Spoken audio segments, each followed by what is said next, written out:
Et on a été extrêmement sollicité par des journalistes du monde entier pour essayer de donner déjà à l'époque le retour d'expérience que la Polynésie française pouvait avoir à ce sujet. Donc rapidement, pour ceux qui n'ont pas l'habitude, les arbovirus, donc le mot arbovirus, c'est en fait une contraction des termes anglais arthropod-borne virus, donc il s'agit des virus transmis par les arthropodes.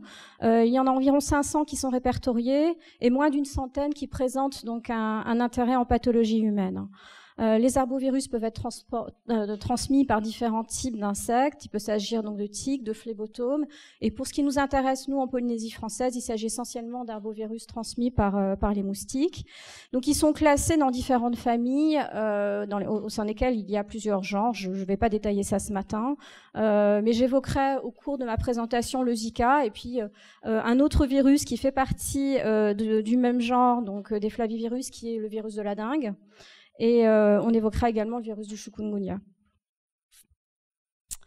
Donc le cycle de transmission des arbovirus, on devrait dire les cycles de transmission en définitive, puisque à l'origine, beaucoup de ces arbovirus circulent dans des cycles forestiers, donc des cycles en zootique qui impliquent de la faune animale et des vecteurs donc qui se nourrissent sur ces réservoirs animaux. Il peut arriver donc lorsque finalement les populations humaines se mettent de plus en plus en contact avec cette faune sauvage, qu'il y ait de façon accidentelle transmission de certains arbovirus à des populations humaines. Il peut arriver également que l'on passe en fait de cycles forestiers sylvatiques à des cycles ruraux, notamment lorsque les villages se rapprochent des forêts et que finalement les moustiques qui étaient inféodés à la transmission donc de virus entre les animaux vont aller piquer des animaux domestiques et ces animaux domestiques peuvent servir de d'hôtes amplificateurs pour que ces virus soient ensuite transmis de façon accidentelle aux humains. Et puis il y a aujourd'hui de plus en plus de situations d'épidémies urbaines avec des cycles urbains pour lesquels il n'y a plus nécessairement besoin de réservoirs animaux issus de la faune sauvage ou de la faune domestique, et on se trouve dans des situations comme le cas des épidémies de dengue, le cas récent de l'épidémie de Zika, où finalement les épidémies urbaines s'entretiennent elles-mêmes et l'homme sert à la fois donc de réservoir et d'hôte. Donc rapidement, en Polynésie française, comme le reste du Pacifique d'ailleurs, depuis les années 40 et jusqu'en 2013, le virus qui était à l'origine, ou l'arbovirus qui était à l'origine des plus grosses épidémies est reconnu comme circulant dans la population humaine et le virus de la dengue. Donc il y a 4 virus de dengue. L'infection par un de ces 4 virus immunise contre le sérotype qui vous a infecté, mais pas contre les autres. Donc vous pouvez faire en théorie la dengue 4 fois. Donc la Polynésie française s'est trouvée pendant très longtemps dans une situation un petit peu particulière et qui contraste avec le reste du monde. Je parle en fait des régions tropicales, continentales comme l'Asie ou l'Amérique latine où les 4 virus de dengue co-circulent en permanence. Et pendant très longtemps, en fait, en Polynésie française, on avait vraiment des périodes définies de circulation d'un sérotype de dengue donné, avec des périodes de co-circulation plutôt courtes. Et à partir de 2013, on a vu arriver pour la première fois un autre flavivirus qui est le virus Zika. Et un an après, la Polynésie française a connu sa première épidémie de chikungunya. Donc le Zika, donc la petite histoire que je vais essayer de vous raconter ce matin essaie d'exposer un petit peu de quelle manière on a pu passer de cette infection qui était considérée comme une maladie tropicale négligée à une notification d'urgence de santé publique de portée internationale en 2016.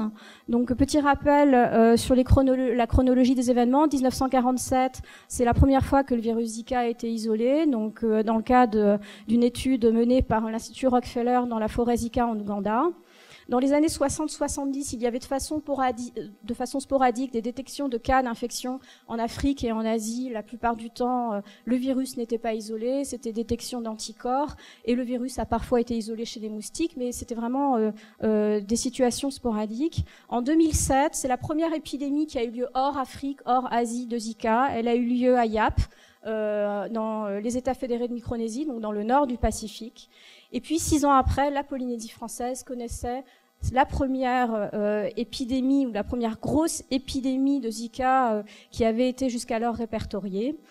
Au cours de cette épidémie, la Polynésie a été confrontée à beaucoup de situations auxquelles elle n'était pas préparée. Je reviendrai sur ce sujet. Donc, il y a eu notamment la survenue de cas de syndrome de Guillain-Barré. 2 ans après, le Zika émergeait au Brésil. Et puis du Brésil, il s'est ensuite étendu au reste de l'Amérique latine et à la Caraïbe. Dans le même temps, d'autres pays du Pacifique ont également déclaré des épidémies de Zika. À partir de la fin 2016-2017, toutes ces épidémies ont commencé à décliner, avec néanmoins, depuis, une circulation persistante du Zika dans certaines régions, que ce soit en Amérique latine, mais également dans certaines îles du Pacifique, notamment Fidji. Donc aujourd'hui, si on va sur le site du CDC pour essayer de regarder où est-ce qu'on est en termes de situation de risque Zika, on se rend compte que d'une situation qui au départ était vraiment isolée à l'Afrique et à l'Asie, on a aujourd'hui toute la ceinture en fait intertropicale qui est à risque de Zika. Donc la Polynésie française. Donc ça va être ce que je vais vous faire, c'est un petit récapitulatif des séries d'événements qui se sont succédés au moment de l'émergence du Zika. Donc en fait, le Zika était connu pour causer des symptômes qui étaient très proches de ceux de la dengue, mais généralement moins prononcés, avec des fièvres moins importantes. Et on s'est trouvé dans une situation à l'automne, on va dire vers le mois de septembre-octobre 2013, avec de la part des praticiens l'observation qu'il y avait de plus en plus de cas de syndrome fébrile dengue, mais les gens consultaient essentiellement pour la survenue de rage, qui était particulièrement gênant. Mais bon, les symptômes étant tellement proches de la dengue circulant à cette époque, pendant un petit moment, tout le monde pensait que c'était simplement la dengue. Et puis il se trouve que, comme l'équipe de recherche n'est pas déconnectée du reste de la population, qu'on a des familles, des amis, des connaissances, que l'on savait avoir déjà eu les sérotypes de dengue circulants, il était très peu probable que ces personnes fassent de nouvelles une nouvelle infection par les virus de dengue circulants. Donc on s'est mis à chercher autre chose. On a cherché le West Nile, on a cherché le chikungunya, et puis on a cherché le Zika. Et c'est comme ça en fait que le Zika a été identifié. Et dans les semaines qui ont suivi, l'épidémie a flambé. Un deuxième élément important dans la survenue de cette épidémie de Zika, c'est qu'on a dû assez rapidement s'organiser pour pouvoir assurer donc le diagnostic pour la confirmation des cas. Et on s'est aperçu qu'il fallait assez rapidement aussi faire des ajustements sur les protocoles habituels. Le Zika était un petit peu comme la dengue, détecté dans le sang sur la base d'outils de biologie moléculaire qui vont chercher le génome du virus. Mais on s'est aperçu que dans le sang, on était limité et que finalement, il y a beaucoup de gens qui, au moment où ils se présentaient avec des symptômes, n'avaient plus de virus dans le sang. Et on a commencé à voir si c'était possible de diagnostiquer dans d'autres fluides et on a montré donc, que le Zika pouvait être détecté dans la salive.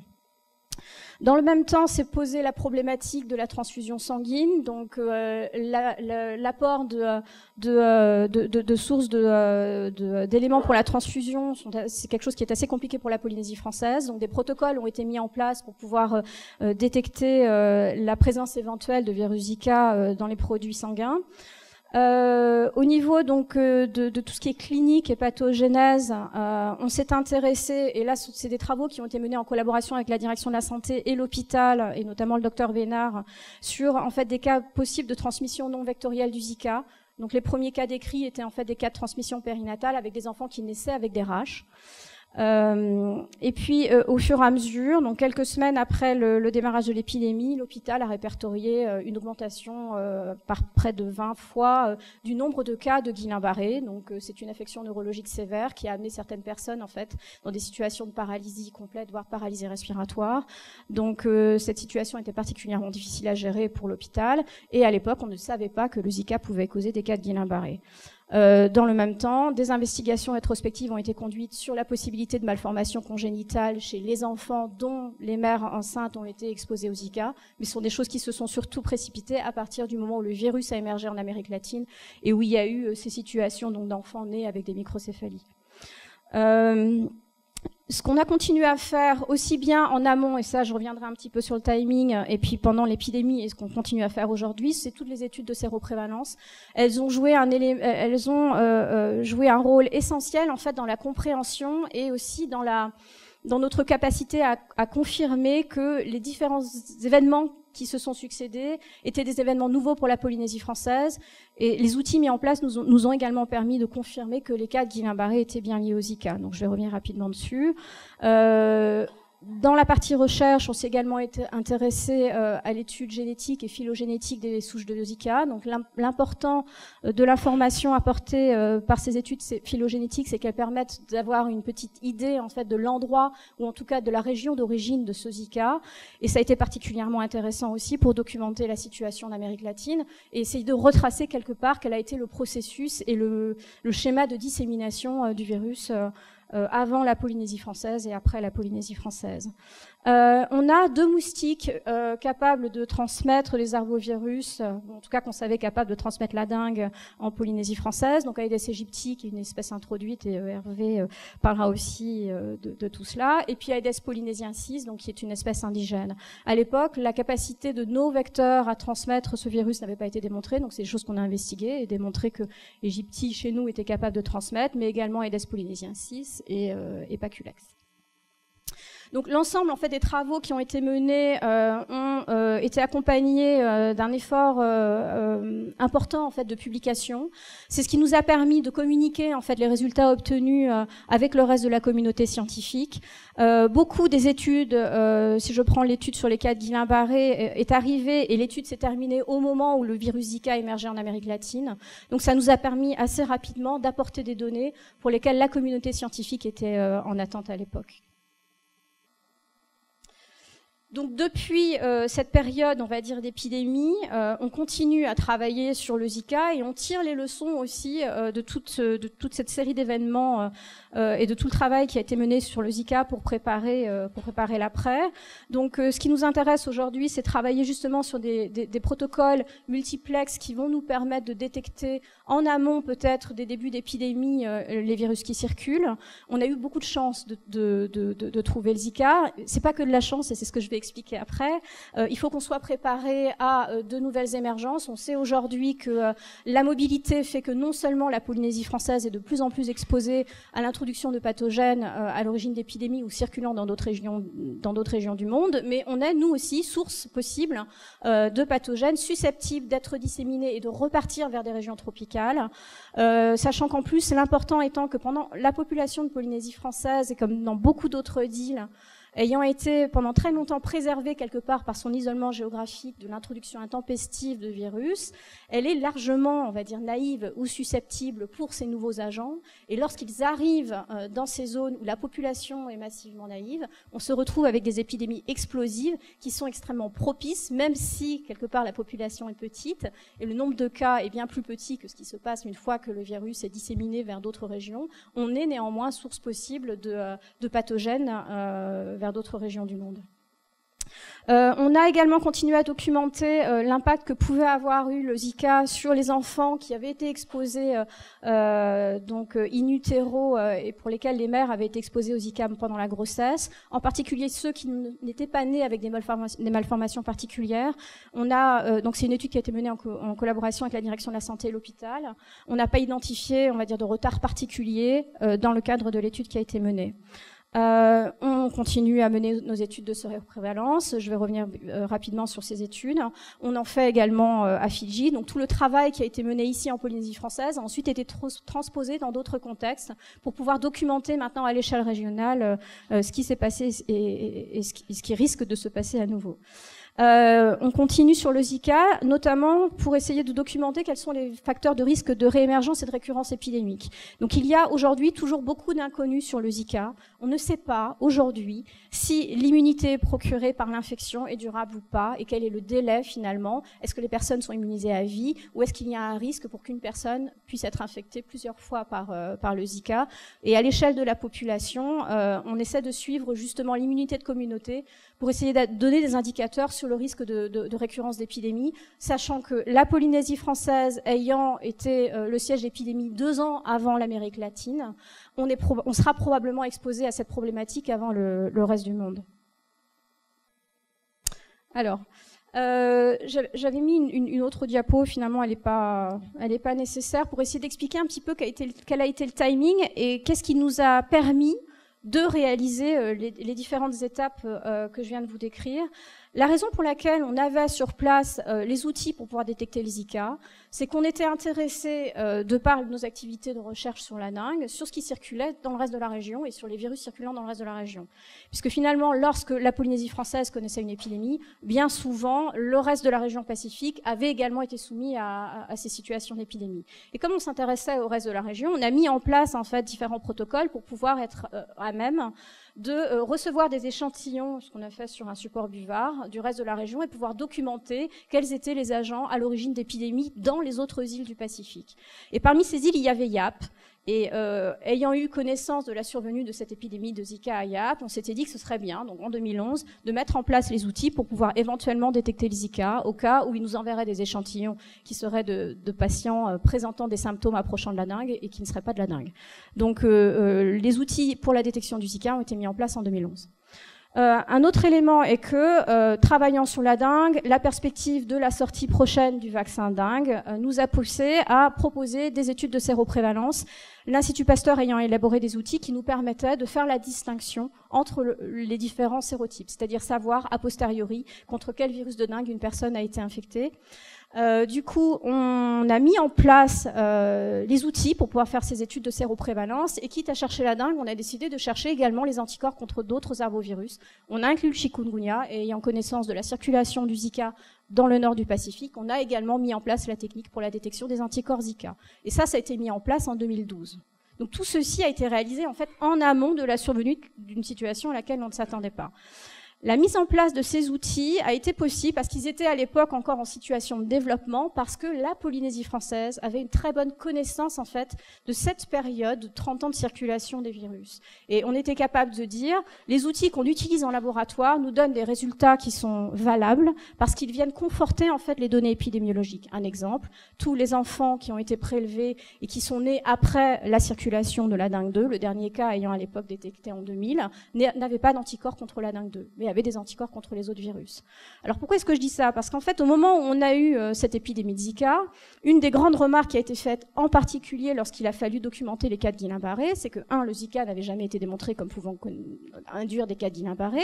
Deux, les personnes n'étaient plus virémiques au moment où elles se sont retrouvées à l'hôpital. Ça veut dire qu'il fallait qu'on réussisse à démontrer que le Zika était la cause d'une situation pathologique et le seul élément dont on pouvait utiliser, la seule preuve, était la présence d'anticorps. Et là, la grande remarque était oui, mais on sait que ça croise avec les anticorps dengue, vous avez de la dengue, ça doit être lié à la dengue. Donc, heureusement, nous avions mis en place les outils, on avait engagé les études de séroprévalence avant l'émergence du Zika, et on avait pu montrer à l'époque qu'avec cet outil, chez des donneurs de sang qui avaient été collectés avant mi-2013, on avait une séroprévalence Zika à 0. Pourtant, les gens avaient des anticorps à hauteur de 80% contre la dengue. Donc ça permettait de montrer quelque part que l'outil qu'on avait mis en place avant cette situation épidémiologique était un outil valable. Et c'est ce qui nous a servi en fait pour démontrer que ces cas de Guillain-Barré étaient bien liés au Zika. Donc ces études de séroprévalence nous ont également permis de bien documenter ce qui s'est passé et quelle était en fait la quantité ou la taille de l'iceberg sous l'eau, puisque finalement ce qu'on a, ce sont les cas symptomatiques. Il y avait de grosses questions sur savoir quelle est la proportion de cas asymptomatiques dans le cas d'infection Zika, et on a pu répondre à cette question grâce à nos études de séroprévalence, puisque finalement on a prélevé les gens avant et après la situation d'épidémie. Un autre élément apporté par ces études de séroprévalence, c'est que ça nous a permis en fait de voir dans le temps comment est-ce que globalement l'immunité évoluait dans la population. Et c'est là où on se trouve dans une situation où aujourd'hui on est les premiers à se poser la question de savoir si l'immunité est durable, parce que en menant nos études de séroprévalence, on s'est aperçu que dans la population adulte, on avait au cours du temps une décroissance du niveau de séroprévalence Zika, alors que ça ne change pas sur la dengue. Donc tous ces éléments quelque part contribuent à nous permettre de mieux évaluer quel est le risque pour la Polynésie française. Mais ces données servent également la communauté internationale pour essayer de comprendre ce qui se passe dans le reste du monde. Donc aujourd'hui, la manière dont sont structurées les activités de recherche au sein du labo est largement inspirée de quelque part cette expérience qu'on a eue avec le Zika et le fait que finalement les situations où ce qui nous intéresse, c'est-à-dire la finalité de nos activités, parce qu'on est quand même un institut de santé publique et on mène de la recherche en santé publique, c'est d'apporter des données et des outils qui permettent de faire de la meilleure prévention, de renforcer la surveillance avec des outils de détection appropriés et avec une réévaluation régulière de ces outils pour être toujours à la pointe de ce qui existe. Et puis également des outils pour pouvoir mieux gérer les situations épidémiques. Et cette finalité, elle est obtenue grâce à un ensemble de données qui sont basées sur la réalisation d'études qui sont un petit peu pluridisciplinaires et qui se font à différentes échelles, qui vont se faire à différentes échelles de l'organisme en passant par l'hôte, à l'individu, pour regarder ce qui se passe au niveau de la population, avec différents types d'outils, des outils moléculaires, des outils sérologiques. Et c'est cette vision large, finalement, de la situation qui nous permet d'apporter des éléments solides pour documenter la situation et pour mieux comprendre et mieux appréhender le risque à l'échelle de notre pays, transposé également sur le reste de la région. Donc on a mené des études de séroprévalence à Fidji, et les études de séroprévalence Zika à Fidji ont confirmé ce qu'on avait observé pour la Polynésie française avec l'histoire de la décroissance des anticorps. Donc c'est pour montrer que finalement, la recherche a vraiment une part importante à jouer dans le fait de produire des données en amont de l'intérêt que ça puisse présenter d'un point de vue santé publique. Finalement, lorsque l'OMS a déclaré que le Zika était une problématique de santé publique internationale, nous, ça faisait déjà longtemps qu'on avait eu l'épidémie, et en amont, et pendant toute la période qui a suivi l'épidémie, on a étudié les cas de Guillain-Barré, on a dû se battre aussi sur le fait qu'on puisse nous dire « Ah, mais on va pas financer ça, l'épidémie est passée, de toute façon, on n'en aura pas d'autres. » Et donc, finalement, on a eu raison de pas s'en tenir à ces recommandations, on a continué, et c'est ce qui a abouti, en fait, à cette production scientifique. Donc tout ce travail a été réalisé d'abord en interne avec à la fois l'équipe que je remercie beaucoup, l'équipe du LABM, la collaboration avec les autres unités au sein de l'Institut, une collaboration également locale très forte avec la direction de la santé et puis l'hôpital, des partenaires extérieurs également, donc localement, notamment l'Institut de l'ISPF, des partenaires du Pacifique et puis des partenaires au sein de l'Union européenne et puis dans d'autres régions du monde, l'Institut Pasteur, enfin je ne vais pas tous les citer. Voilà. Donc je vous remercie.